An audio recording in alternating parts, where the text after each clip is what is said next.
Yeah? Yeah. Okay, all right. My number one is a game called The Crew on Xbox One. This came out last week. The full reviews are starting to arrive now, and they are all over the place. But I think it's fairly obvious that how much you like The Crew will depend on how completely seduced you are by the concept of travelling for hours across a recreation of the USA. That just appears to be the bottom line, because if you are planning on using this game as like an empty shell for long distance road trips with your friends, there are a lot of possibilities there, and thus there's shelf life. If that excites you in its own self. As far as I'm concerned, this is a really ample technical achievement that's merely masquerading as a piece of entertainment. It's an Ubisoft game first and a racing game second. And although it would be churlish of me to not acknowledge what the game does correctly, and it does do a few things right, it's also one of the dullest and most workmanlike and kind of strangely offensive games I've played this whole year. It's offensive because, as I said, it is manifestly an Ubisoft game. Every system that's now part and parcel of every AAA Ubisoft release is here. I mean, the map's filled with content, but content that's only really content if you view content as a way of wasting 5-minute-long chunks of your life. In fact, the amount of side missions on the map makes Assassin's Creed Unity look like fucking Donkey Kong Country or something. Oftentimes you have to zoom right in before you can even see anything because there are so many icons on the map, and I don't think that's a good thing at all. I think Rockstar are still the kings of the open world because there is so little content in Rockstar games that could be truly described as filler, whereas arguably The Crew is nothing but filler.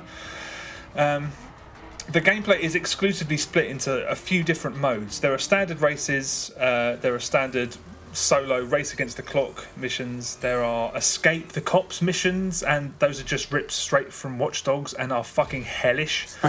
And there's missions where you have to ram a car a few times, and it's a car that's usually too fast for your car most of the time, but blah blah blah. In short, the races are not much fun because the AI is constantly rubber banding like insane. Your opponents are either receiving mysterious and impossible speed boosts to overtake you, or they're driving like Mr. Magoo and just crashing into walls. It's utterly rubbish. The cop missions, as I said, are from Watch Dogs, and they're just as unfair as they were in that. And in the Chase HQ missions, where you take down a vehicle by ramming into it, you don't need ingenuity or smarts. You just have to play it over and over again and learn the vehicle's path, because it always does exactly the same thing. As you can imagine, that's terrific fun. You also have to open areas of the map, like in all Ubisoft games, by interacting with a radio tower. In The Crew, you just drive up alongside it and they've unlocked a part of the map, and that's it. In Far Cry and Watch Dogs, the sort of radio towers are like platforming excursions, really likeable parts of those games. And here, what you mostly do is circle around parks looking for the one bit of fencing that looks like it'll fall over if you drive into it. You drive into it and then you find the satellite dish and it's like, wait, there you go.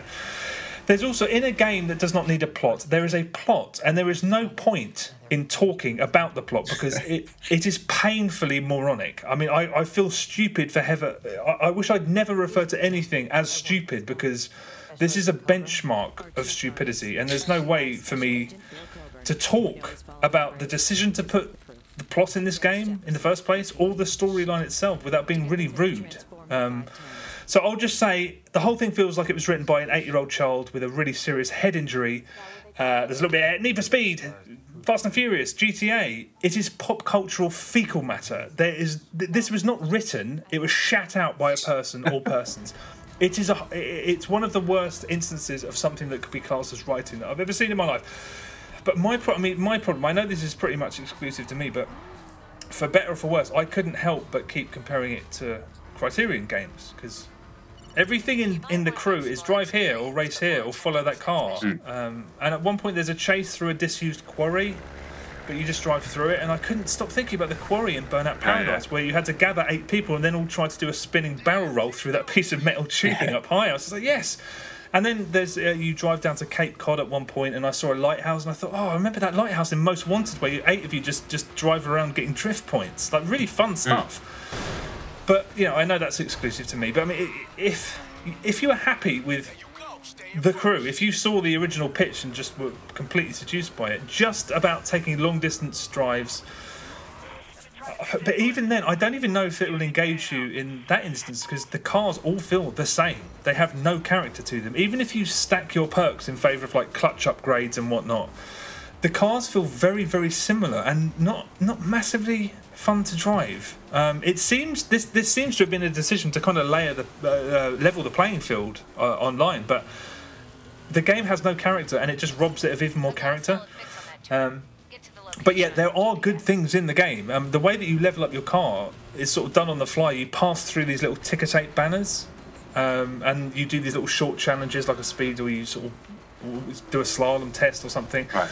And that really works. And the tiny germs at the very centre of the story, or rather the history of this crew that you're trying to affiliate yourself with, is quite interesting, because they basically were this street racing crew and they started moving contraband around, and then they blossomed into this crime syndicate. It's the only part of the story that vaguely seems plausible or realistic. But you know, when you do go on a road trip and you drive from one side of the map to the other, it's really neat. It's really impressive. Obviously, this is not the USA. It's some of the most significant parts sort of smushed together with some very picturesque cement. But it is amazing to watch the scenery change and to clearly be in a completely different part of the world. Although occasionally weird things will happen, like the weather will speed up to like 100% and just kills the illusion. Right. So whatever. On the whole, the game is not terrible, but it's workmanlike and it's dumb, and there isn't enough variety in it. But if that original idea, you know, if you've got 3 friends and you're all looking about going on those long distance drives and sort of posturing around and doing your own thing rather than trying to do what the game is telling you to do, this might appeal to you. But for me, it had no character to it. It was just I didn't really enjoy it, but I don't think it's a terrible game at all.